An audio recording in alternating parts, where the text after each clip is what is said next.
mucha bendición. Hoy estamos en el módulo 2 de la epístola del apóstol Pablo a los Efesios. Es importante señalar que es una exégesis textual.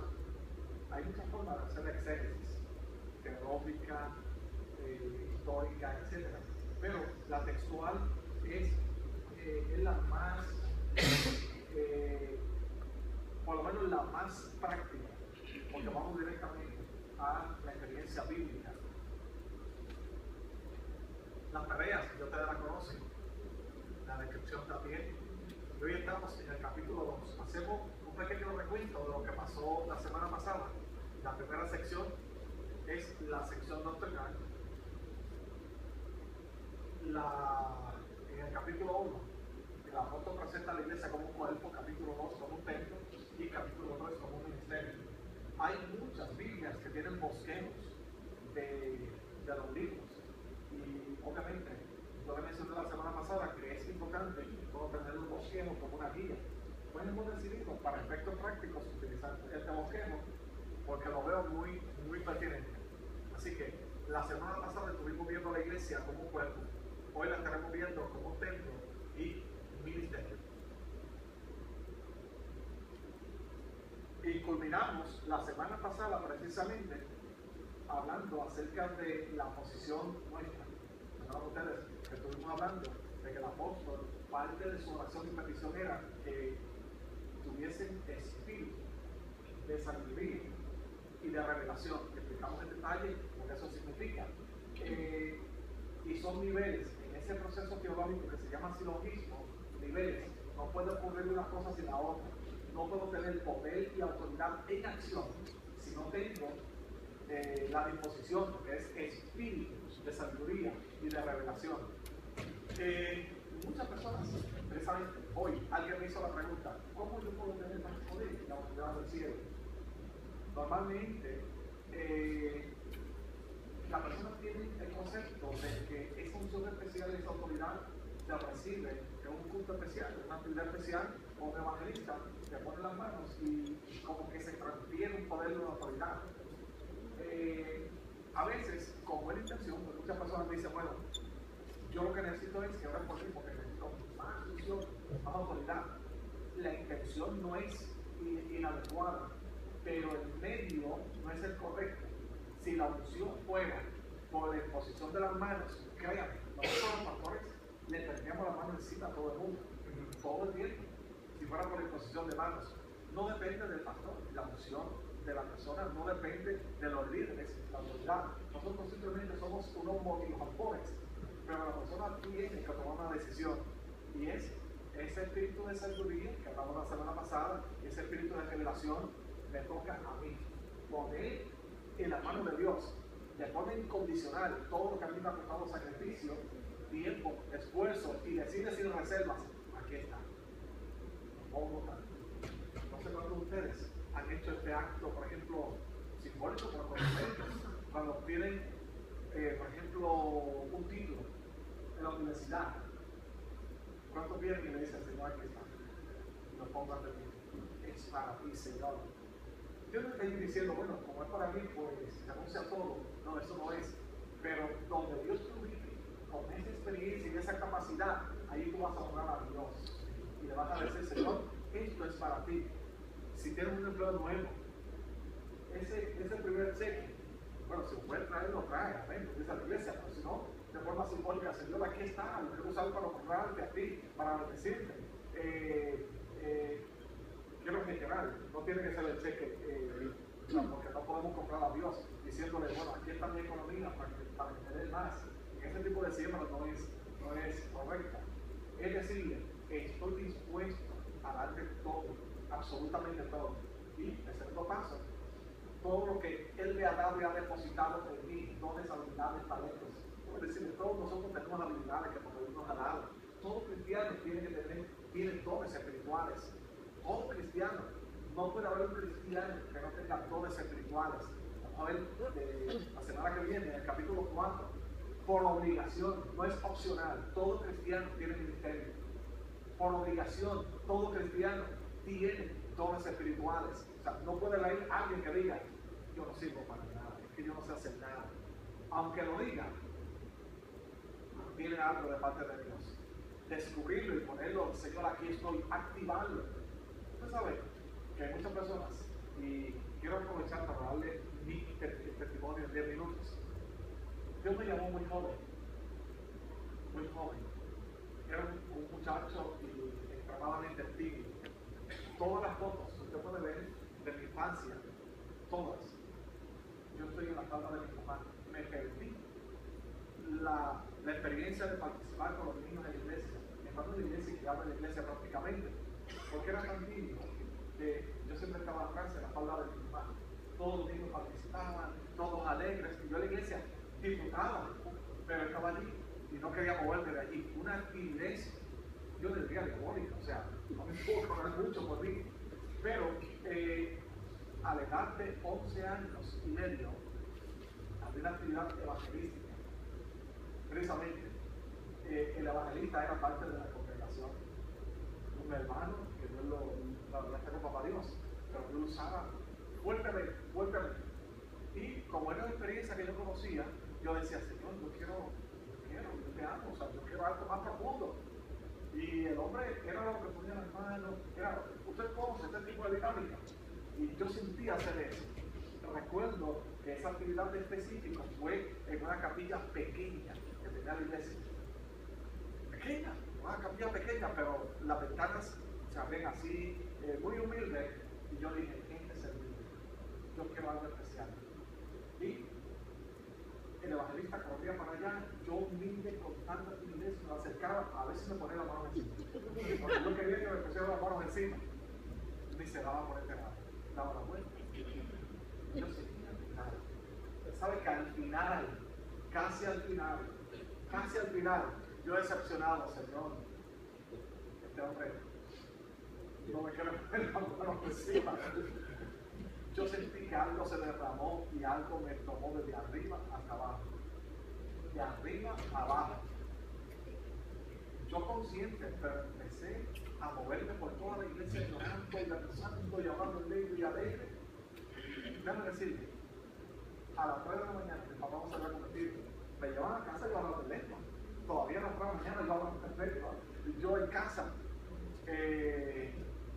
De ahí en adelante sentí un profundo deseo de servir a Dios. Le dije, Señor, si no te vengas. Yo mencioné que mi primer instrumento fue los palitos. No sé si aquí fue que yo di ese testimonio. Como mi papá no le servía a Dios, no había mucha posibilidad económica. Yo quería aprender a tocar guitarra, pero no había. Pues mi papá consiguió, no sé cómo, pienso que partió los cabos de martillo y me dijo, toca esto en la iglesia. Me consiguió los cabos. Fue mi primer instrumento en la iglesia, los cabos de martillo, y hacía tic, tic, tic, y yo cogía bien el ritmo y seguía, yo fui soltándome como un cabito de martillo. El asunto es que un día, muy cerca de esa experiencia, el mismo evangelista, en una actividad muy normal de la iglesia, muy normal, una actividad, yo le diría, tan normal, que era monótono, de dama y caballero, donde se pasaba una lista de 48 minutos, y todo el mundo leía un texto, y no estaba mal, pero para una adolescente aquello era medio aburrido. Me acuerdo que después de toda esa monotonía, y todos los muchachos acá, y todo el mundo hablando, y todo el mundo, porque tú sabes que se perdía mucho tiempo en eso, pues se va a cantar, y sin mucho movimiento, mucha paz, nada, o sea, no se veía nada espiritual para los efectos. El hombre se vino, no exactamente detrás de eso, y me dice, anoche Dios me dijo que te quiere para pastor. Yo literalmente era tímido, estaba empezando a soltar, me había sentado detrás de él, estaba como más suelto. Solamente se me salió una risa. No sé si fue no sé, cómo catalogarla, o de gozo o de incredulidad. O de incredulidad, como que dice, ¿qué le pasó? Sabes que el hombre, me acuerdo clarito, el hombre alto, pero siempre se distinguió que tiene una mano bien grande, que cuando él ponía la mano sobre la persona, o se caía por unción o se caía porque la mano pesaba como, era una mano fuerte, rústica. Me acuerdo que me dijo, no te burles de Dios, ponte a orar. Y me empujó y caí arrodillado. Señor, perdón, aquí estoy dispuesto para ti. Miren, hermanos, el Señor fue trabajando conmigo de ahí para allá, y ahí, recuerda, él tenía un deseo de trabajar. Empiezo a tocar unos instrumentos y era mi deseo. Empiezo a aprender la palabra. Recuerdo que yo formaba una carata con los testigos de Jehová, porque me leí todos los libros que había de teología en contra de los testigos de Jehová. Y cuando iban a casa, bueno, yo formaba un show. Hubo un momento, un periodo como de 4 o 5 meses, que semanalmente venían los líderes a discutir conmigo y todos los vecinos se reunían a escucharme a mí, jovencito. Y yo me sentía tan bien para la vez, y cómo, porque no me había ganado un testigo de Jehová. Y los vecinos se convertían, lo que querían ver la garata. El Señor trabajando conmigo me dijo, oye, así no es. No pelees de frente con esos tipos. Otra estrategia me funcionó. Pero poco a poco Dios me fue desarrollando. Recuerdo, entré muy joven a la universidad. Toma tu tiempo, ¿verdad? Para que no conozcas también de mí. Muy joven. Yo cumplo años en julio 25. Recién cumplido los 16. En agosto yo empiezo en la Universidad de Puerto Rico a los 16 años. Terminé, o sea, estaba superado los 15, cumplí 16 en julio. Empiezo, yo no tenía licencia. Y la guagua de la iglesia era un pleito, déjame decir. Yo era una guagua vieja y era un pleito. Nadie quería ir a la guagua de la iglesia. Y la oración mía escondidito allá en la esquina era: Señor, quiero ir a la guagua de la iglesia. No tenía licencia, pero ya guiaba, ya sabía manejar. Oye, saqué la licencia. Déjame decir, como a 2 semanas, el pastor se me acerca y me dice: necesito que guíe la guagua de la iglesia. Por poco excomulgan al pastor y a mí. Pastor es un muchacho. Pero no sé si usted se acuerda de esa guagua viejita que los cambios eran arriba. Y cuando se encajaban esos cambios, los choferes nadie quería porque llegaba engrasado a la iglesia. Pero yo quería, hermanos, yo estuve 5 años guiando la guagua de la iglesia. A la misma vez, en un campo cerca de donde yo vivía, se convirtió una familia. Nadie quería ir para allá porque realmente era un campo bien grande, bien fuerte. Pero el pastor me dijo: necesito que me den transferir allá en ese campo. Todos 10 minutos más, por aquí quiero que miren, parte del grupo que iba a tomar clase allá era mi familia. Mi familia. Y eso me creó una complicación, porque ustedes decían: bueno, ahora tiene la guagua y nos va a dar clase también, ¿qué es lo que falta? La chalina y el caballo. Y en forma de broma, pero uno captura, ¿verdad? El asunto es que empecé a dar clase bíblica también a los 16 años. El Señor me bendijo fuertemente. Ese campo hoy en día es una iglesia muy bonita, una iglesia maravillosa, una iglesia muy dinámica. Y Dios me bendijo mucho allí. Pasó el tiempo y me involucré mucho en la actividad del Señor. Consigo, como dice, con una novia, la cual es mi esposa, 29 años, cumplido este fin de semana pasado. El asunto es que nunca hablamos de ministerio. Ella es hija de pastor. Y yo estaba tan ocupado que yo vivía en Villalba, ella vivía en Barranquitas, luego en El Bonito. Por 3 años y 3 meses yo la visité, iba los sábados y todos los sábados yo estaba a par de horas con ella y salía a predicar. Salía a enseñar, salía a dar talleres. Joven. El asunto es que cuando nos casamos, recuerdo aquel momento impactante para mí. Estaba sentado, yo iba a comer con mi esposa, escuchando un predicador amigo de nosotros. No sé si alguien escuchó al profeta Ismael Colón. Un profeta rústico. Yo escuché a Ismael Colón bautizado. Antes que era bautizado. Él era un viejito, sí, predicaba. Y era rústico. Él no tenía una reflexión, o sea, no era. Y cantaba, que eso le daba ahí para uno. O sea, no había músico que. No se voy a cantar, pero era mi amigo.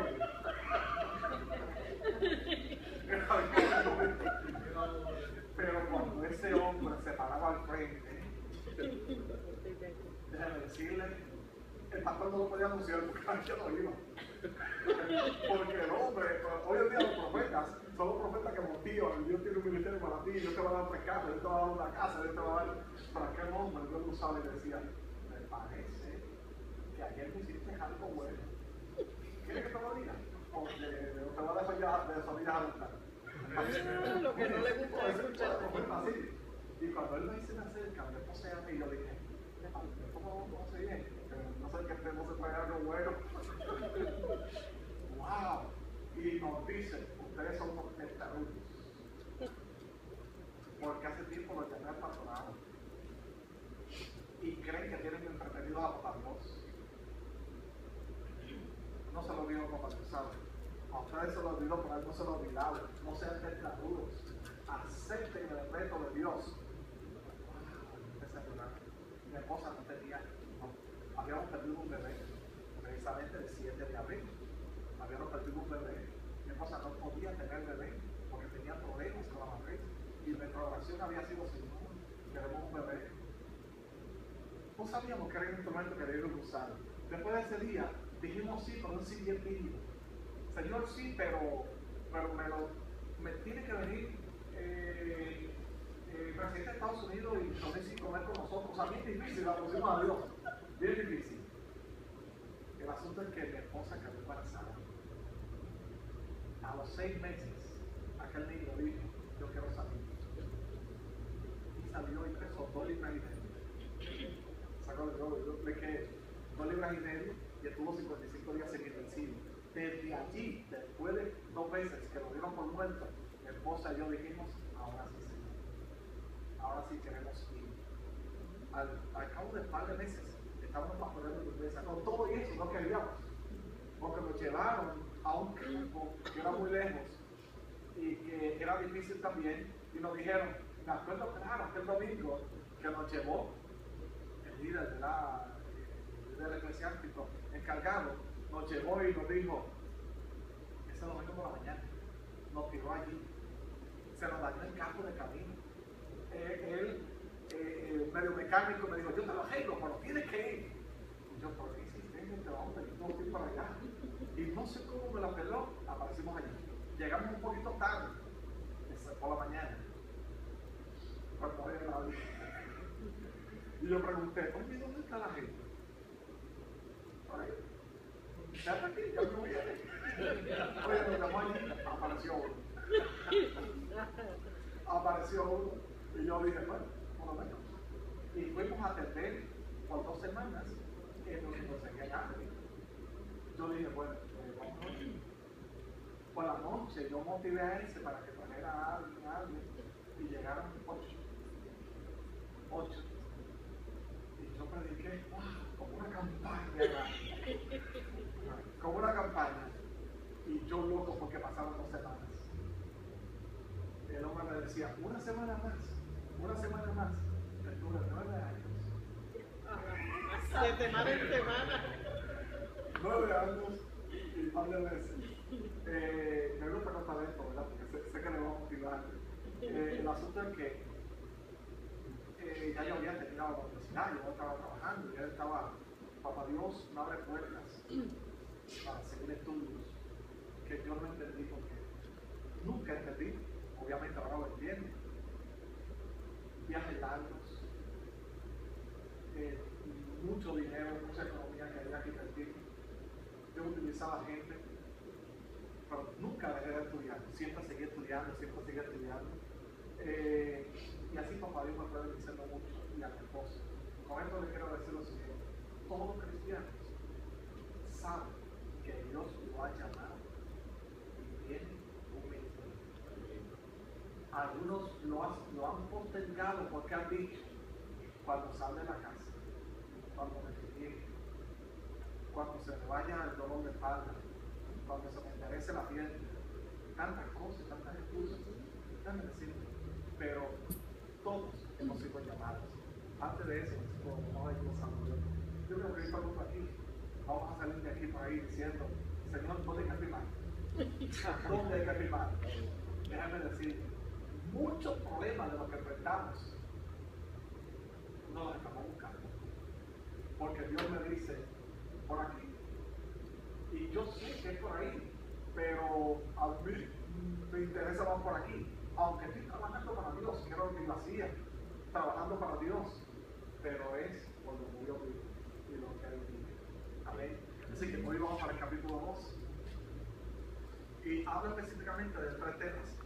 Habla del templo con sus temas, el material para la edificación, el método y el designio. Me gusta cómo empieza. Yo lo he desglosado de forma sistemática, porque quiero ir bien textual. Miren cómo dice, y Él, desde aquí, hay una profundidad, desde ese Él. ¿Saben lo que nos indica desde el inicio? Que no hay otro que pueda hacer eso. Absolutamente nadie más lo puede hacer. Él nos dio vida. Cuando se habla de vida, obviamente, aquí está la contraparte que es muerte. Vida, cuando se hizo el soplo en la nariz, ¿recuerdan ustedes de Adán? Se transfiere. Por eso dice, hagamos al hombre a nuestra imagen y semejanza. El hombre tiene vida solamente porque está conectado con Papá Dios. Y la vida es muy general, desde la física, etc. Pero la vida espiritual se tronchó cuando nuestros ancestros, Adán y Eva, le fallaron a Papá Dios. Se tronchó. Así que, legalmente, en términos espirituales, usted y yo estarán muertos. Muertos. Ahora, pero miren ustedes, por favor hay que entender el proceso semántico para poder capturar lo siguiente. Él nos dio vida a vosotros, pero mira lo que dice aquí. ¿Cuánto Él nos dio vida? Obviamente, uno puede capturarlo y decir, bueno, pues si lleva la vida, tengo que estar muerto, pues de otra forma. Pero ¿sabes lo que quiere decir aquí? Estimados hermanos, que ya de la eternidad Dios había dicho, hay vida para aquellos muertos espirituales. Y a mí personalmente, desde la antigüedad, ya la mente de Dios, Él dijo, Gerardo Cartagena González, aquel íbaro de Villalba, va a morir espiritualmente. Y desde allá, ya Él había dicho, va a haber vida para Él. Ya Dios la tenía preparada. No es una casualidad, no es sencillamente un invento o un plan B, ya la tenía preparada. Ahora, aquí entonces va a descifrar por lo menos lo que es esa muerte espiritual. Y hay 2 términos, delitos y pecados. Claro, en nuestra cultura, cuando se habla de delito, es una violación de una ley. Un delito. Desde lo menos grave hasta lo más grave, pero todos los delitos que van en contra de la ley tienen que ser, tienen consecuencias. Todos los delitos. Algunos teólogos han hecho una diferencia entre uno y otro. Esto que habla de delito, claro, todo esto que lo voy a mencionar en conjetura, pero suena muy bien. Guarda relación con lo que yo hago que en cierta manera afecta a mi prójimo. Y esto guarda relación con lo que yo hago que afecta a Dios. Pero lo que yo hago que afecta a mi prójimo, si afecto a mi prójimo, también estoy afectando a quién? A Dios. Eso es una diferencia, por lo menos que han hecho algunos teólogos, y yo lo entendí muy pertinente. Así que, en ese sentido, nosotros, la muerte era porque lo que yo hago, mis decisiones, en cierta manera afectan a los demás, familia, etc., pero también los pecados que tronchan la relación con Dios. Inclusive, la Biblia muy clara dice que el pecado, ¿qué hace? Troncha. Lo que hace es que separa, lo que hace es que aleja al hombre de Dios. El pecado, la muerte de Adán, que lo conocemos. El efecto del pecado fue el que tronchó esa relación con Dios. Partiendo de esa premisa, viene lo siguiente, hablando de esos delitos. Recuerden, esta experiencia de exceso textual, yo la vivo, yo la disfruto, y quiero que usted también la disfrute. Esos delitos los va a descifrar, esos pecados, dice, en los cuales el que tuviste, lo que significa es, estabas inmerso estabas involucrado, era tu cultura, era tu forma, o sea, era tu modo de vivir continuamente. No era que se cometió un pecadillo, perdón, era tu forma.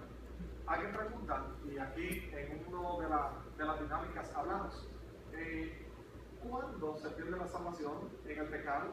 ¿Cuál es la diferencia de nosotros? Que todos aquí pecamos, pero sabemos que tenemos un abogado y que vamos ante él. ¿Cuál es la situación grave? Cuando se practica y se toma como un hábito. Recuerden que hablamos que un hábito se logra cuando se practica más de 38 veces esa misma actividad, se convierte en un hábito. Y cuando se convierte en un hábito, es una atadura. Hay hábitos buenos y hay hábitos malos. Si es un hábito bueno, como por ejemplo orar todos los días a las 5 de la mañana y leer la Biblia, es beneficioso. Pero hay hábitos malos, y dentro de esos hábitos malos hay pecados. Hay personas que no pueden vivir sin ese pecado. Y si lo han practicado por 38 veces,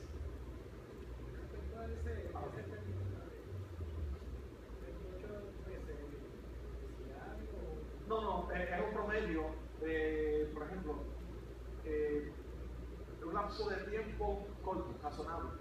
Por ejemplo, una persona que se conecta con el internet. Todo lo que entra por aquí, estamos hablando de nuestros sentidos, queda allí y ve y tiene contacto con pornografía.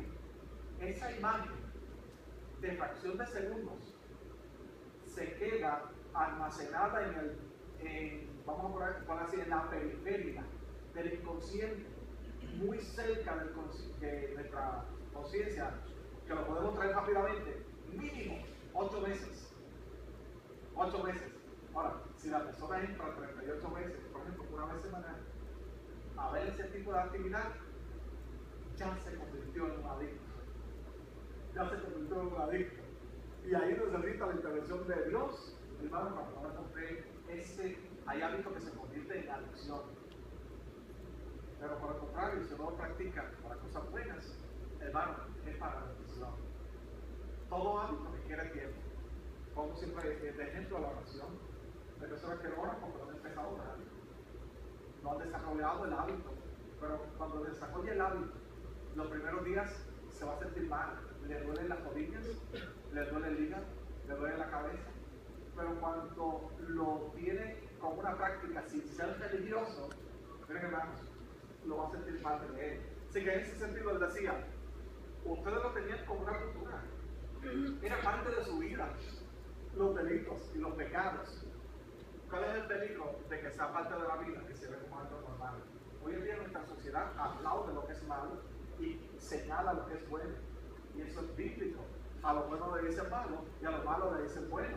Yo le diría que muchas personas piensan, inclusive estudiosos de la conducta humana, estamos hablando sociólogos, antropólogos y cuantos, pueden decir que nosotros, los cristianos, como decía aquel antiguo pensador, somos un mal necesario.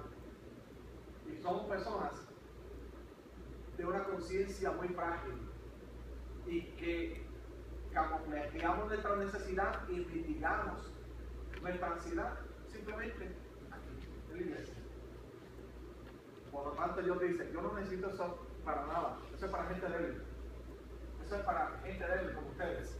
Miren hermanos, pero todos hemos pecado, todos hemos fallado, todos necesitamos a Dios. Y dice más, no hay ni aún uno justo, ni aún uno justo.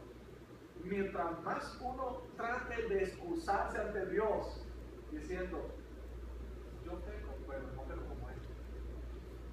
No se pero le ha dicho a alguien, no, yo lo que me tomo son 2 cervecitas a la semana. Pobre de aquel, mire, hermano, cuando uno trabaja con adictos, por ejemplo, esa es una excusa muy común, que le dicen, no, yo lo que uso es marihuana. Y de vez en cuando, aquel sí, aquel, olvídate, te van justificando. Lo más humilde y lo más sabio es que uno dice, Señor, yo reconozco que he pecado, si yo reconozco. La diferencia nuestra es que uno tiene esa sensibilidad del Espíritu ante Dios. Señor, yo pequé y me duele haberte fallado. Me duele. Déjame decirle, cuando no le duele el pecado a uno, el arrepentimiento se pone en tela de juicio. el pecado duele, porque uno falló, le falló al Dios Todopoderoso, al que nos amó y nos ama. Pero sin embargo uno está consciente de la otra parte. Él es grande y misericordioso. Entonces, no, ¿qué parte no vamos a ver? Así que él dice, esos delitos y pecados estaban allí inmersos. Ahora, hay un paréntesis, yo lo pongo en paréntesis, pero dice, siguiendo la corriente de qué? O sea, era tan común. Recuerden esto, cuando una sociedad aprueba algo, lo toma como algo normal y bueno. Pero no siempre que la sociedad aprueba algo significa que esté bueno, aunque sea aprobado por la sociedad. Y uno se vea fuera del grupo, no significa que está bien. Todas las leyes que se están aprobando. Y la persona piensa que porque algo es legalmente correcto y culturalmente correcto, piensa que está bien. Pero no todo lo que es legal y cultural está bien. Usted sabe que ahora mismo se ha prohibido leer la Biblia en las escuelas. Estados Unidos ha sido una tragedia. Pero se está aprobando, por ejemplo, el yoga. Se está aprobando la meditación trascendental. En las escuelas, estamos hablando, en las escuelas. Se está motivando. Se prohíbe que un niño, por ejemplo, tenga una actividad para honrar a Dios, pero se aplaude que un niño se motive. Y esto viene pronto, se viene el maestro. Esto es esta semana. Los maestros estuvieron conmigo. Esta semana el término equidad ya se va a implementar. No sé si alguien aquí es maestro, pero eso ya se va a implementar. Quiere decir que un niño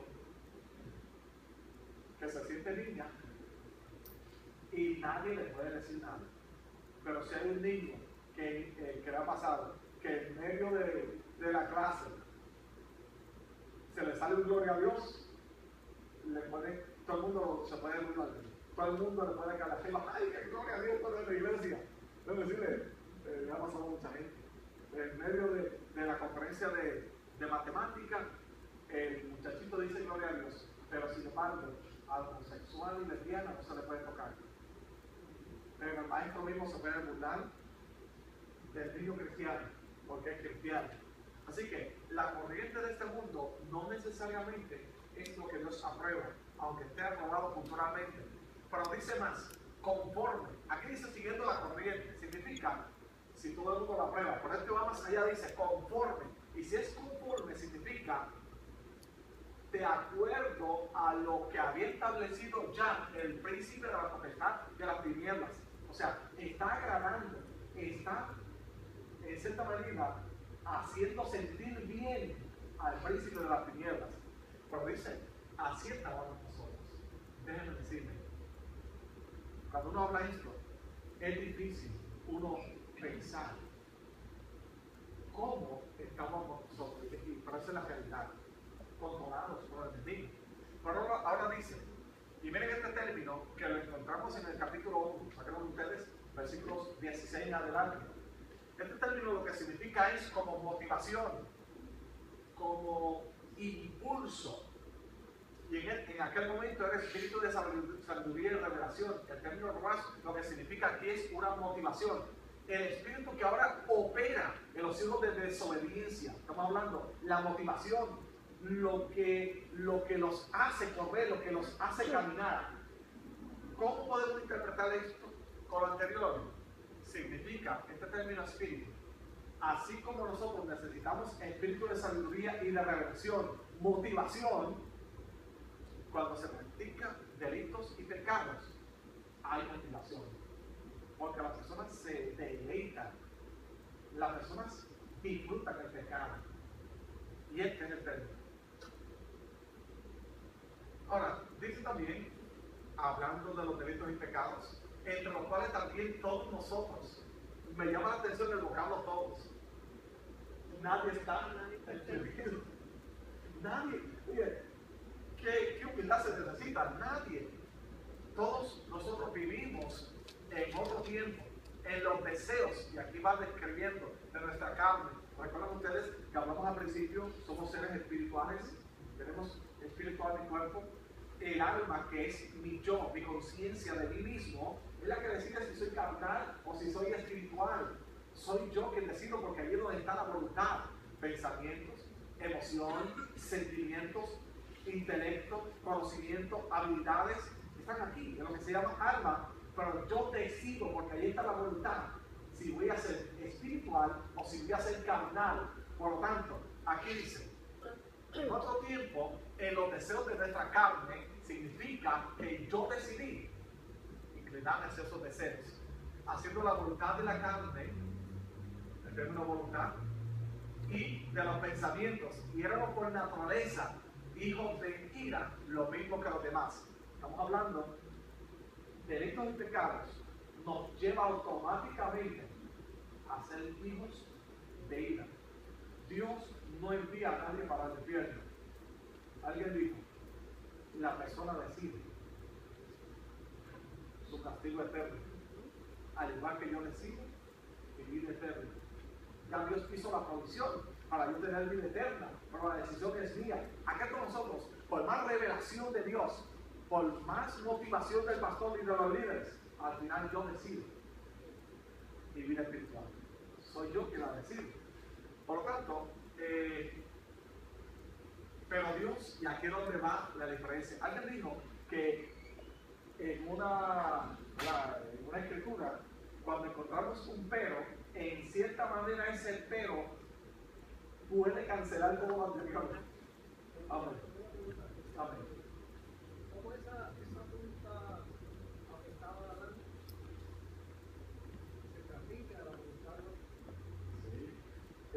Recuerden que cuando Papá Dios ya hizo una pregunta muy importante, vamos a discutir un momentito, después se la doy la otra, esa la voy a contestar. ¿Cómo se origina el mal? ¿Ya se ha preguntado eso? ¿Quién origina el mal? Ok, si Papá Dios creó todo,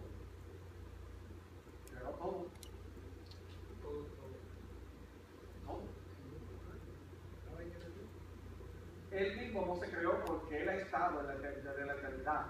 Pero todo, claro. Dios no creó a Satanás. Satanás se hizo Satanás. Pero entonces, uno pregunta, pero ¿dónde se origina el mal? Claro, usted lee varias posturas. Alguien dice, bueno, si Dios creó todo, debe decir, esa fue parte de la cosa que le hizo Adán. En cierta manera le dijo, la mujer que me diste. O sea, le está diciendo indirectamente, al final, el culpable eres tú. El culpable eres tú. Ahora, uno piensa racionalmente, si Dios creó todo, pues entonces, el mal lo hizo Dios. Porque si Él hizo todo, o pudo haber hecho algo para evitar el mal. Entonces, ahí viene parte de la contestación. Papá Dios hizo todo perfecto, pero dentro de la perfección, dentro de ese proceso absoluto de Dios, dentro de la perfección, tenía que haber libertad. Dentro de la perfección. Si no, no fuera verdadera perfección, porque el hombre fue un esclavo, precisamente, y una marioneta de Dios. Yo entiendo que, como la Biblia siempre ha mencionado, que Dios es un Dios justo, entonces quiso ser justo de esa forma para que entonces el que escogiera el mal tuviera la oportunidad de escoger entre el bien y el mal. O sea, simplemente Dios, como dice el doctor, Dios es un Dios perfecto, lo hizo perfecto, pero para ser más justo todavía, Él le da la oportunidad de tú saber si quieres el bien o si quieres el mal. Entonces lo que dice, entonces seríamos esclavos y no tendríamos mente propia, seríamos una marioneta, algo que simplemente fue creado para esto y no tiene opción. Esto es lo que tú tienes, no que es la persona, sino la opción. Dios sabía, bueno, el Nuevo Testamento habla mucho de que Dios sabía de antemano las cosas antes que sucedieran. El caso del diablo, él no era el diablo, era un ángel Lucifer. Entonces, ¿qué pasa? Él tiene que haber sabido que Lucifer se iba a rebelar contra él. esas son preguntas que yo me he hecho. Mira, y ahí es precisamente cuando Dios pone a Adán y a Eva, le da un golpe duro a ese mundo espiritual caído, porque ubica a Adán y a Eva en una dimensión, hablando en términos de jerarquía. Ellos están en el Cronos, ese rey no lo conoce, y los ángeles caídos y toda la creación de allá arriba está en el Kairos, que es un nivel más alto. ¿Qué pasa? Que Papá Dios, sencillamente, inclusive todos los ángeles tienen voluntad también. Hay que preguntar, ¿podrían los ángeles todavía pecar? Oye, de que tienen la capacidad, sí, pero su nivel es tan elevado que no serían tan tontos. Viendo lo que le pasó a los primeros, Nosotros los seres humanos somos, es que no entendemos eso, ¿verdad? mire, y viendo la línea de la pregunta, aunque parezca que Dios como que, vea, aquí se me descuadró todo porque esta gente es pecado, la gente escoge y decide seguir el mal y seguir el pecado, pero Dios hizo todo perfecto dentro de ese marco, que aunque la gente tenga éxito, tenga dinero y se deleite en el pecado, siempre va a haber un vacío en la vida que solamente lo va a llenar Dios. Lo fuimos enseñados para él. Quiero decir que cuando hay de Papá Dios el diálogo que le dice a Adán, mira, mi deseo, yo lo voy a parafrasear, es que tú demuestres que me amas aun cuando tienes otras opciones. Que tú demuestres que yo soy tu Dios aun cuando tienes otras opciones. Claro, ahí es donde, pues, usted sabe, Es lo mismo que estamos caídos, hemos caído en el pecado. eso es. Y así Dios que me ama, elige por lo bueno. Eso es. Porque todavía podemos elegir por la mano.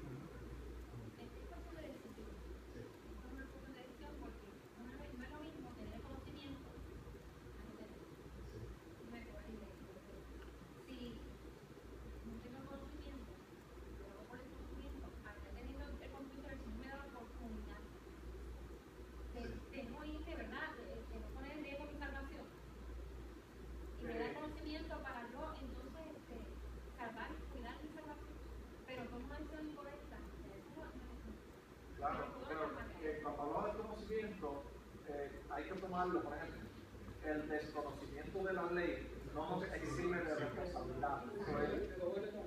¿Verdad que sí? Pero, por ejemplo, uno va por una vía que uno no conoce y uno, el desconocimiento de que era zona escolar o que eran 25 millas allí, cuando el policía para uno le va a decir, muchachos, yo estoy en Arecibo y yo sé de Villalba. El policía no me dice, ay, bendito, pobre muchachito de allá. Sí, es lo que va a decir, no te preocupes, vas y paga tranquilito. ¿Te acuerdas que aquí hay 25? Tuve la oportunidad cuando yo era policía y trabajaba en la área del centro médico.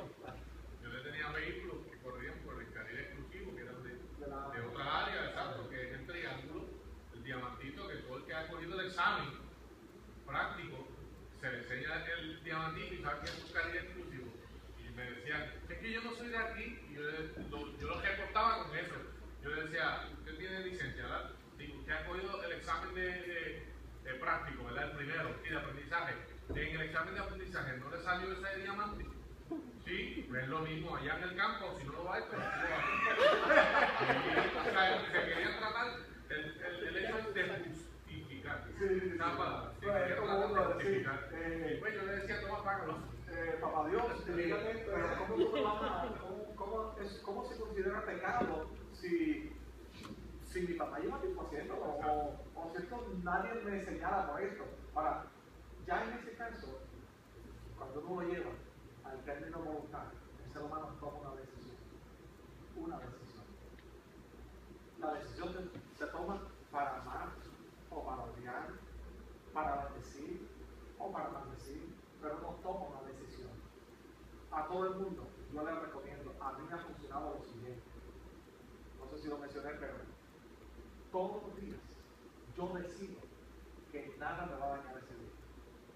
Y que nada, no importa lo que me pase, nada va a afectar mi relación con Dios. Yo lo decido y comienzo a alabar a Dios y comienzo a decirle te amo y yo continúo y ese día no me importa, se me va a hacer una goma, no importa lo que pase, yo decidí que nadie me va a caer en mí, nadie. Yo sé que el día que digo eso, no digo verdad, después no me puedo salir. Y el testimonio yo lo hice al otro día, yo lo practiqué y fue un día de infierno.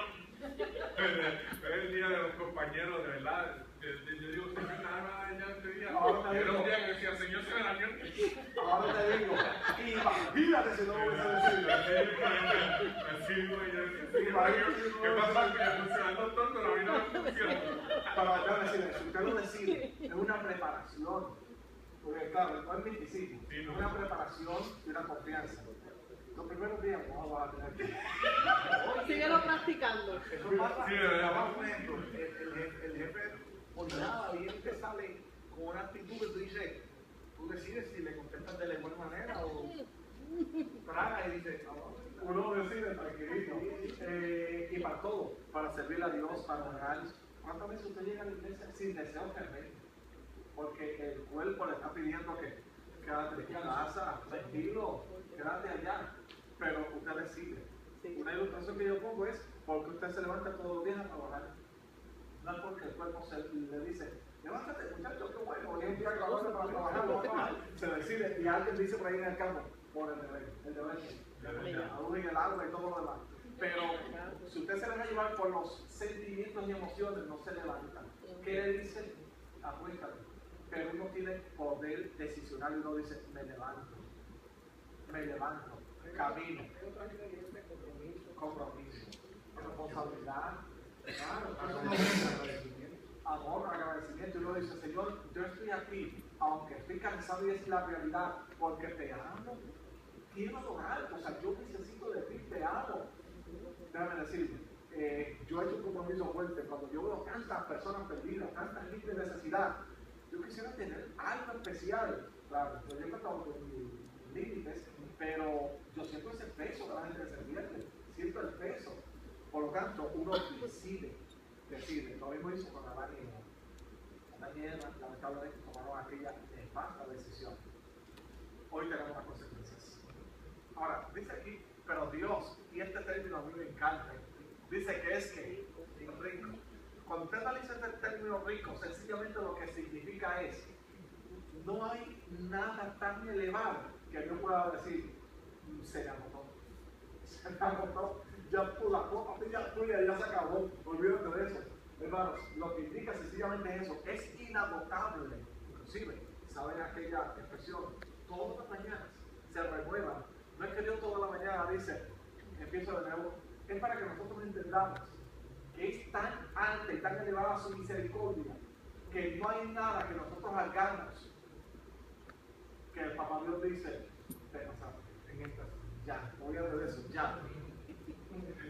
Pero luego hay una coma y dice, por su gran amor. Este término, cuando unimos a este, gran y rico, miren hermanos, lo que significa es, imagínense lo más elevado, la cúspide, que no le cabe más. Por encima de eso está su misericordia y su amor. Ahora, aquí en el versículo 5 dice, como si fuera un resumen de lo anterior, aún, recuerden que anteriormente lo mencioné, muertos en delitos y pecados, y aquí dice, aún estando nosotros muertos en pecados, quiere decir que su misericordia y su amor, aún antes de nosotros decir, Señor, aquí estoy, Él está diciendo, ya yo derramé todo mi amor para ti, toda mi misericordia para ti, ya está.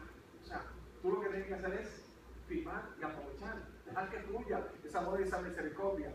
Analízalo bien. Aún estando nosotros muertos en pecados, nos dio que. O sea, imagínense por un momento, Cristo con Pedro. Déjenme decirle, Pedro no cualificaba para estar en muchas de nuestras iglesias. No duraba ni una semana. Pedro no duraba ni una semana. Yo le pregunté el perfil de Pedro en un momento dado, ¿verdad? ¿Cómo era más o menos Pedro? ¿qué estaba viendo Jesús en Pedro?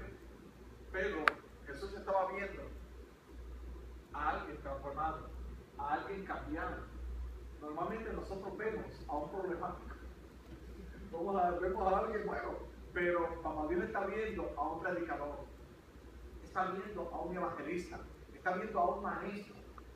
Por ejemplo, cuando yo veo niños en la iglesia, jovencitos, que se ríen, que se mueven, y que desde acá uno dice, ese papá no me enseñó a ser reverente. Y de momento parece, yo lo que veo es un gran predicador. Un gran predicador. Pequeño paréntesis. Aquel evangelista joven, se crió en la iglesia, su papá pastor. Dios había hecho un llamado especial, o sea, había una palabra profética sobre este niño.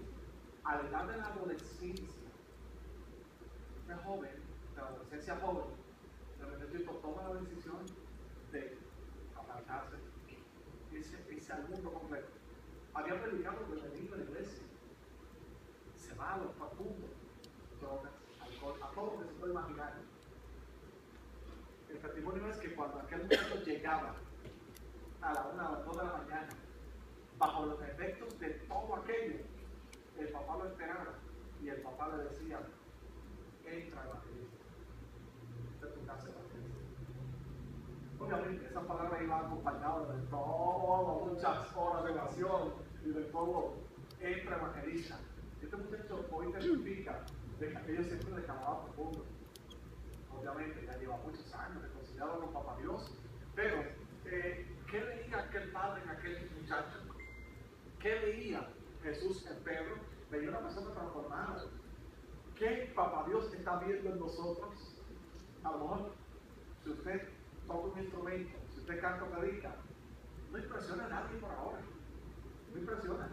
Pero Papá Dios está diciendo, vas a ser un gran predicador. Vas a ser un gran maestro.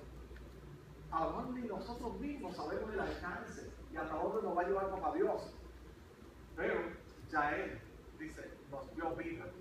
Y ahora, el otro paso es, y dice, juntamente con Cristo. En una coma, paréntesis, por gracias sois salvos. Me gusta el versículo 6, por favor. Es muy profundo y yo creo que usted lo analice. En ese mundo espiritual dice, juntamente con Él nos resucitó y asimismo nos hizo sentar en lugares celestiales con Cristo. Quiere decir que en ese evento profético espiritual, para los efectos, cuando Dios nos está viendo allá, en un nivel espiritual alto. Nosotros aquí nos limitamos por los pleitos, las dificultades y todo lo que. Y esta es la realidad nuestra. Pero como Dios nos está viendo en otra dimensión y nos está viendo allá, ahora, ¿cómo yo me puedo transportar y mover a ese nivel que Papá Dios me está viendo, aún caminando en la realidad aquí en la tierra? Las circunstancias, las dificultades, las injusticias. Ese es lo que el apóstol nos dice luego. Ahora, note que yo no puedo pasar al versículo 7 si no entiendo la ubicación. Compáralo con el capítulo 1, versículo 16 en adelante. Mi posición. Yo no puedo pasar aquí si yo no sé mi posición y si no la pongo realmente en efecto. ¿Cuál es el resultado? Dice, para mostrar, por favor, esta es una proposición. Cámbialo un momento para que vea el significado diferente. En vez de decir en, póngale a. Es muy diferente. Para mostrar a los signos venideros. No dice a. Si dijera a, era como una fotografía y todo el mundo se va a acordar de mí. O como una canción que todo el mundo se acuerda de mí. Ahora, cuando dice en, significa inmerso. Inmerso. Quiere decir que el resultado de mi posición es que yo voy a tener influencia. Y cuando llego a la oficina del médico, hay mucha gente agria. Cuando llego al trabajo, que hay mucha gente en presión, cuando yo llego, cambia el panorama. Debo decirle, yo tengo que entenderlo así, porque estoy en otro nivel. Aquel que es un pleitero, aquel que le gusta el chisme, aquel que le gusta, está en otro nivel. Pero cuando llega a un nivel superior, hermanos, va neutralizando eso. Aunque llegue a un consultorio espiritista. Yo voy a orar con mucha gente. Ahora me pasa menos, pero antes yo iba y me sorprendía que entraba a una casa y era un salón de espiritismo, con bola y todo, de cristal. Yo no sabía que iba para allí, pero yo neutralizaba en el nombre de Jesús todo lo que estaba allí. Lo neutralizaba y hacía un trabajo para Dios. Y muchas vidas me las gané para el cielo. En esos últimos momentos, recuerdo aquella experiencia, aquella anciana, tenía 80 años, en esa cama había hecho pactos con Satanás. Y papá Dios me lleva allí en un momento bien difícil. Ella era espiritista, pero era la que leía las manos, tenía la bola de cristal, la bruja. Cuando yo llego allí, que me abren las puertas, ella estaba en un apartamento de la parte de atrás, todo eso estaba allí. Yo no dije, no, aquí yo no puedo ministrar. No, si alguien tiene que irse, es el enemigo. Si a mí me invitaron, yo voy allí y le voy al Señor. ¿Qué sucede? Cuando eso tiene efecto cuando yo sé mi posición y la pongo en práctica. Porque hay muchos cristianos que están siendo atormentados, atormentados, y no pueden llegar al cumplimiento de lo que Dios ha destinado, hermanos, porque no saben su posición y ponerla en función. ¿Qué pasa si un policía se para a decir atrás?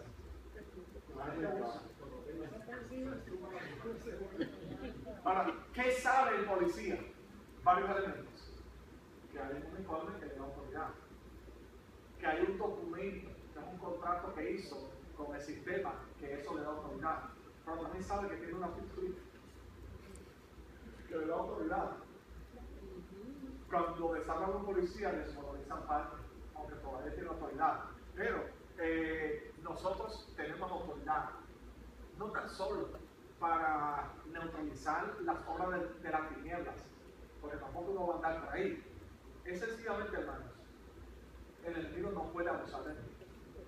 Él podría atacar, él podría intentar, él podría hacer, pero no puede dañar mi relación con Dios y no puede afectar. Si yo decido y sé mi posición, por más que él intente, se va a cumplir el plan y propósito de Dios conmigo, no importa que el enemigo se oponga. Usted no tiene que creer así. O sea, no importa lo que ocurra, se va a cumplir el plan de Dios. Ahora, él dice, para mostrar en los siglos venideros, ¿qué vamos a demostrar? A mostrar. Este mostrar es como si fuera una evidencia inequívoca de que algo grande me sucedió y está conmigo. Abundantes. ¿Se acuerdan las expresiones rico? Y su amor también. Abundantes riquezas. Y aquí dice, de su gracia. En su bondad para con nosotros en Cristo Jesús. Cuando habla riquezas de su gracia, hermano, no lo confundamos. No tiene que ver con una vez centavo. O sea, con mi posición en ejecución, yo estoy diciéndole a todo el mundo, si Él lo hizo conmigo, lo puede hacer con cualquiera. Si Él me transformó a mí, me dio gozo, me dio paz, me sanó, etc., lo puede hacer con cualquiera. Por eso yo creo en un testimonio así, un testimonio que es evidente, contundente, hermanos, y que los demás pueden decir, realmente Dios lo cambió, Dios lo transformó. Ahora dice, porque por gracia, y cuando se habla de gracia, el vocablo viene del término charis, que trabaja en un hospital. ¿Han escuchado el término charity? Correcto, sí. A veces las personas piensan que charity es un plan médico. Y van exigiendo, oye, me van a hablar de un charity, me están hablando de un charity. Y piensan que es un plan médico. Pero no saben que charity es un donativo que por pura gracia está haciendo el hospital. Si la persona le da una calidad y el médico pone de su tiempo, la enfermera, todo el mundo, si es equipo médico, o sea, todo el mundo, pero al paciente no le costó ni a la familia, pero a mí le pago por eso. O sea, porque el tiempo de la enfermera vale, el tiempo del médico vale, el equipo médico el que lo compró vale, pero las personas piensan que es un plan médico. Y van exigiendo. Miren, hermanos, lo que significa gracia es que no hay nada, ningún medio, Nada, nada. Sencillamente, hermanos, dependemos de Él por pura gracia. Cuando se habla de charismata, son dones de gracia. Yo puedo pedir esos dones espirituales para el final. Es por gracia y por voluntad. Y dice el Espíritu Santo, profecía, sanidad, sabiduría, y Él lo reparte como Él quiere. Hermano, por pura gracia, yo no puedo exigirle, aunque puedo pedir dones espirituales. Por lo tanto, porque por gracia sois salvos, y lo puso aquí en rojo, ¿por medio de qué? Significa, yo tengo que creer eso. Pienso de esta forma, usted no estaba allí cuando Cristo murió.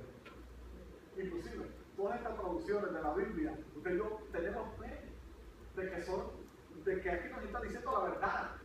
Fe, y esa fe es la que nos motiva, la que nos mueve. Ahora dice, y esto es como que él está dando vueltas en el mismo asunto, pero es para que entendamos lo contundente que es. Y esto no de vosotros, lo compara con el versículo anterior, pues es donde que, o sea, no hay nada. No te gloríes, no hay nada, solamente Él lo puede hacer.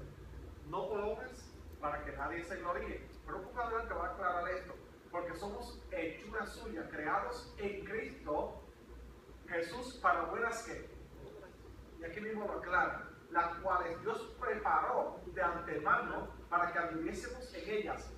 Ese anduviésemos, recuerdan ustedes anteriormente que habló de que íbamos a tener efecto en los siglos venideros. Quiere decir que no somos salvos por obras, pero todos salvos tienen que hacer obras.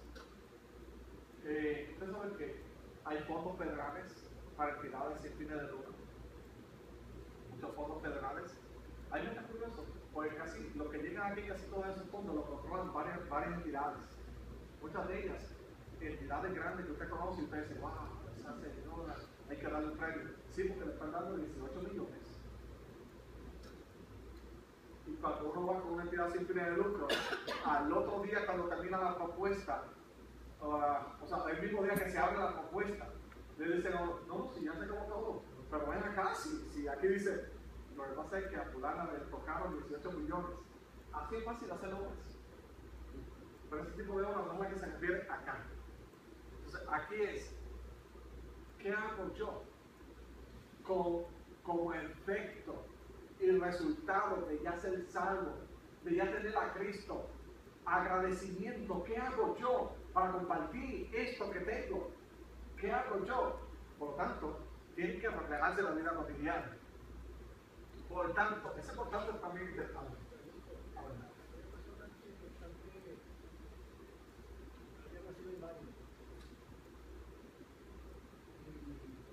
Por fe aceptan ser. No hacer obras que se vean. Sí. No, orar, meditar, interceder, eso también parte de. Sí, y inclusive hay personas que desarrollan un montón para hablar cuando uno llega, para interceder. Hay muchas cosas, no necesariamente tienen que ser obras tangibles, medibles. Una pregunta, hago una pregunta. Sí. La corriente de este mundo mide las obras con las muestras que se vean. Cuantitativas. Sí. Sí, cuantitativas. Por ejemplo, con los ministerios. Decimos, oye, qué ministerio poderoso. Pero ven acá, ¿por qué es poderoso? ¿Por qué es poderoso? Un ministerio poderoso puede ser un hermanito con un megáfono en la esquina. Y está haciendo una labor. Y es poderoso. O sea, y a veces catalogamos los ministerios cuantificados por cuánta gente o por lo bien que. Pero no, o sea, todos nosotros tenemos ministerios y todos son muy importantes. Y las obras no son cuantificadas ni medibles en ese sentido. O sea, Dios no está diciendo, déjame cuántos libros, déjame cuántos. No, es sencillamente, yo tengo que demostrar. Y eso es un efecto automático, déjame decirlo. Y muchas veces nosotros sentimos que Dios recompensa aún aquellas obras que nadie vio, Sí. que tú hiciste, amor, te hiciste pelado, simplemente muy calladito, que nadie te vio, no como las que hoy en día todo el mundo hace, y las postea, las sube, mira, Sí, yo hizo esto. Yo a veces entiendo que mira más el sencillito, que a lo mejor le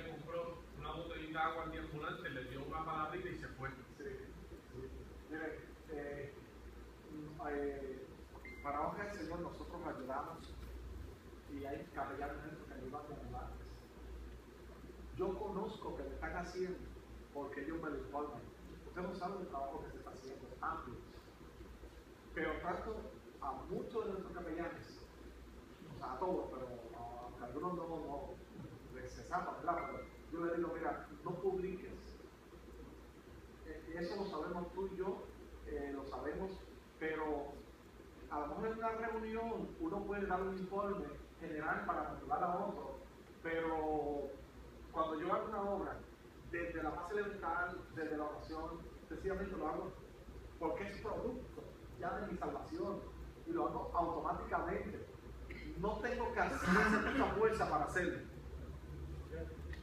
Ahora dice, por tanto, acordaos. Oye, Dios sabe que nosotros somos muy dados a olvidar.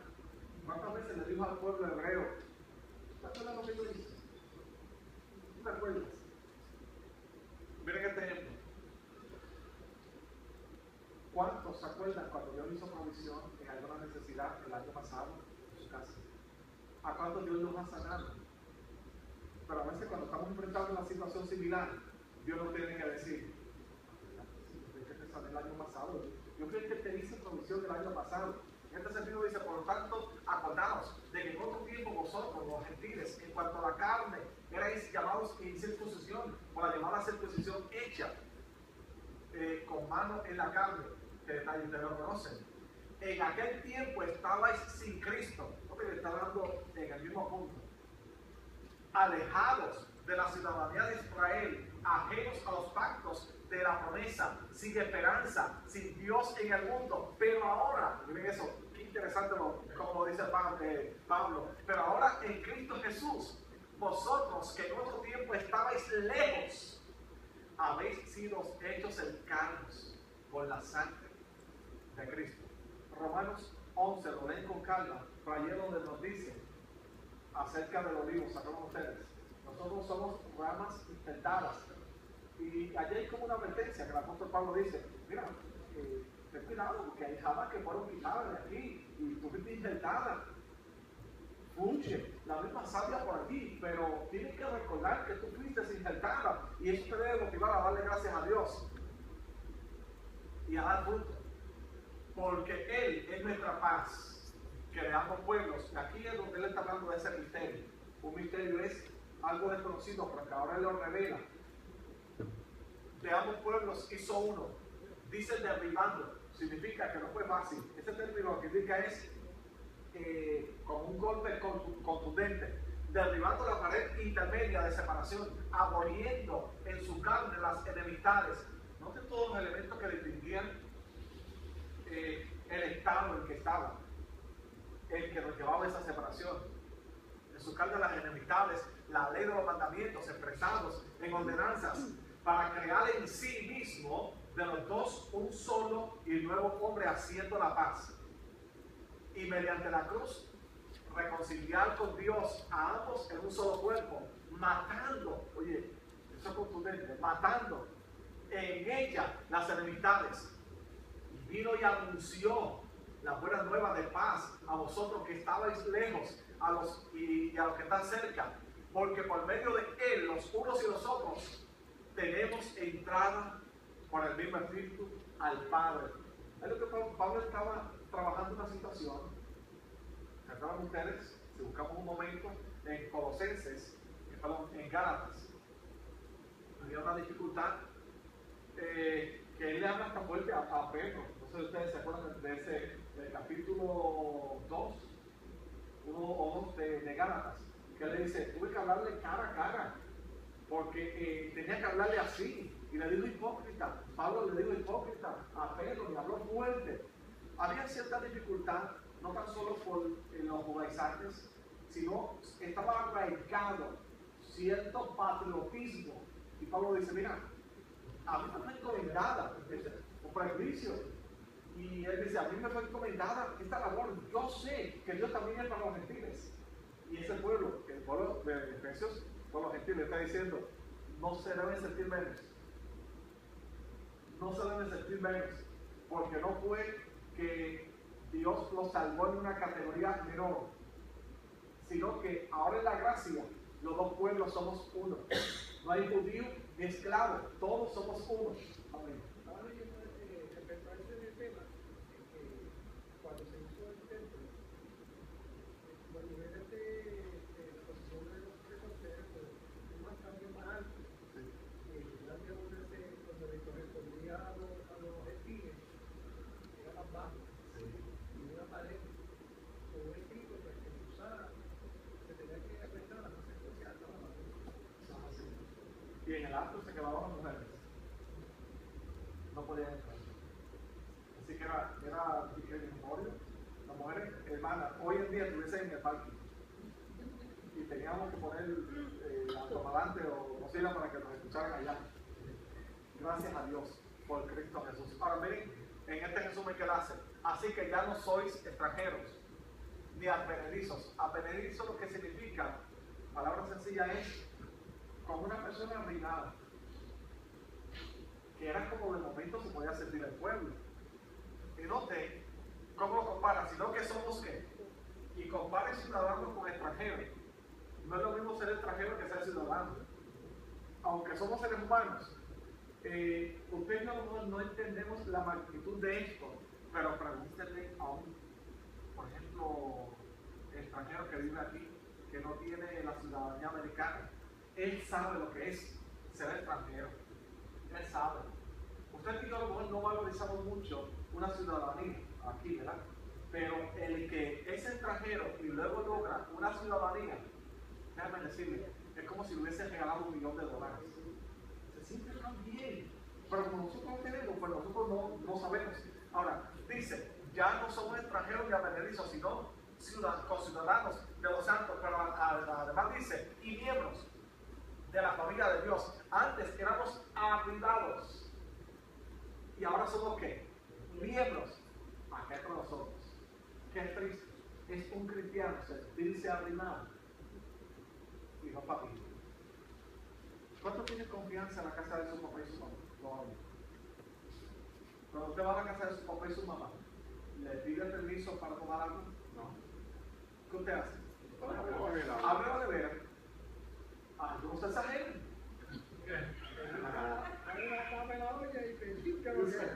Ahora ahí se come el bizcocho, se come todo. Porque tiene confianza. Ahora, se sentiría extraño. Uno ir a la casa del papá y la mamá, papi, toma un poquito de agua. Bien, eso no es. Pero aquí lo que te está diciendo es, ya, tú tienes la oportunidad de abrir la nevera. No tienes que decir, papi, abro la nevera. Puedes tomar agua. Esta es tu casa. Edificados sobre el fundamento de los apóstoles y profetas, siendo la principal piedra del ángulo Jesucristo. Pablo utiliza esto como todo el tiempo, en quien todo el edificio, bien coordinado, va creciendo para ser un templo santo en el Señor. Si ese fundamento no está, lamentablemente, no es una construcción adecuada. Aunque puede ser bonita en estructura, diseño, si el fundamento no es Cristo, lamentablemente, en algún momento cae. En que vosotros también sois juntamente edificados para la morada de Dios en el Espíritu. Voy a tocar bastante rápido este capítulo, porque lo uno con el anterior, el 3, hablando de misterio, y aquí lo voy a explicar más explícito.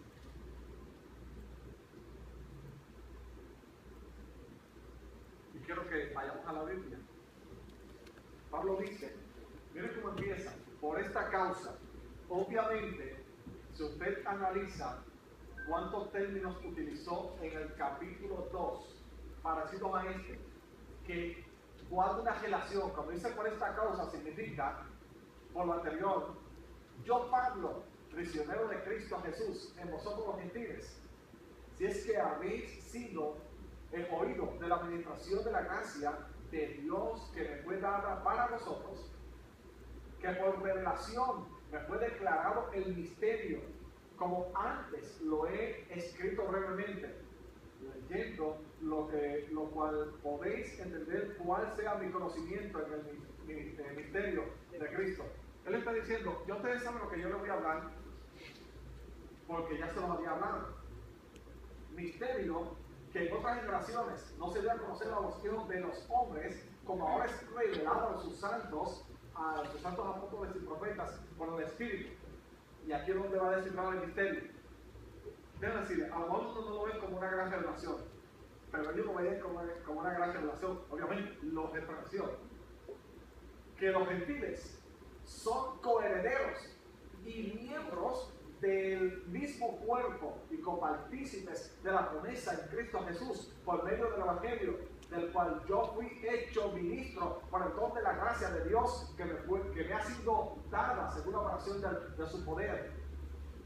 A mí, que soy menos, no es que tenía problemas con autoestima, ¿sabes? No tenía problemas con su autoestima. Soy menos que el más pequeño de todos los santos. Fue dada esta gracia de anunciar entre los gentiles el evangelio de las inescrutables riquezas de Cristo y de aclarar a todos cuál sea la dispensación del misterio escondido desde los siglos de Dios que creó todas las cosas, para que la multiforme sabiduría, note que un poco atrás habla de revelación y ahora habla de sabiduría, para que la multiforme sabiduría de Dios sea ahora dada a conocer por medio de la iglesia a los principados y potestades en lugares celestiales. Sencillamente, quiero hacer el resumen porque lo que él está diciendo es el efecto de este misterio que ahora es revelado, que de los dos pueblos hizo uno, es no tan solo a nivel físico, sino que va a trascender a niveles espirituales, que aún esos principados y potestades lo van a conocer. Pero ahora hace bien claro lo siguiente: ¿cómo es que lo van a conocer? ¿Por medio de quién? Lo dice el versículo 10. Por medio de la iglesia.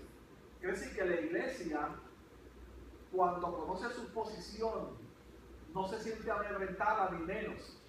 Y más en este caso que le está hablando. Le está diciendo, yo no soy un creyente de segunda categoría, porque era prácticamente el efecto que se pretendía. Están diciendo, yo sé ahora mi posición. ¿Y qué resultado tenía? Pero hermanos, que aún en el mundo espiritual, allá van a decir, este tipo sabe quién es. Esa mujer sabe quién es. Ahora dice luego, conforme al propósito eterno que hizo en Cristo Jesús nuestro Señor, y que tenemos seguridad y acceso con confianza por medio de la fe en Él.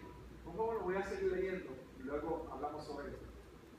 Por lo cual pido, miren esta palabra del versículo 13, que no desmayéis a causa de mis tribulaciones por vosotros, hasta las cuales son vuestra gloria. Por esta causa, doblo mis rodillas ante el Padre de nuestro Señor Jesucristo, de quien toma nombre toda la familia de los cielos y de la tierra, para que os dé, compárelo con el capítulo 1, versículos 16 en adelante, conforme a la riqueza de su gloria, de ser fortalecidos con poder en el hombre interior por su espíritu, que habite Cristo por medio de la fe en vuestros corazones, a fin de que arraigados y cimentados en amor, seáis plenamente capaces de comprender con todos los santos cuál sea la anchura, longitud, profundidad, altura. Eso significa totalidad. Y de conocer el amor de Dios que excede todo conocimiento, para que seáis llenos de toda la plenitud de Dios. ¿Qué significa plenitud, hermanos? Una definición clara. O sea, que no cabe nada más. O sea, todo. Esto a veces es difícil procesarlo, pero prácticamente es lo que le está diciendo. Todos los atributos, todas las características y todo lo que Dios tiene disponible, como Él habita aquí a través del Espíritu Santo, dice que Cristo habita aquí, está disponible para mí. Literalmente tienen que verlo así. A mí me gusta decir esto porque yo lo disfruto. El Dios que creó el universo, el Dios que creó todo, anda conmigo siempre. Oye, qué obra grande está aquí. El Dios omnipotente, el Dios omnisciente, el Dios todopoderoso, anda conmigo. Y es prácticamente lo que él está resumiendo aquí. Entonces, cuando yo sé eso, ¿qué pasa cuando estoy un poquito atribulado? O cuando me enfrento a diferentes situaciones. Déjame decir, a veces se nos olvida que aquí está el Padre, el Hijo y el Espíritu Santo, morando a través del Espíritu Santo en nosotros. ¿Habrá alguna dificultad para mi papá? Cuando necesitamos consuelo, porque a veces somos decepcionados, ¿será capaz el Espíritu Santo que habita? No es que yo tengo que llamarlo o hacer una cita y esperar 3 meses que descienda de arriba del cielo. Cuando vendrá el Espíritu Santo, no está aquí, me acompaña, está aquí, mora aquí. Tendré que yo esperar para que me consuele si está aquí. Oye, qué interesante que uno está consciente de esto. ¿Qué dice?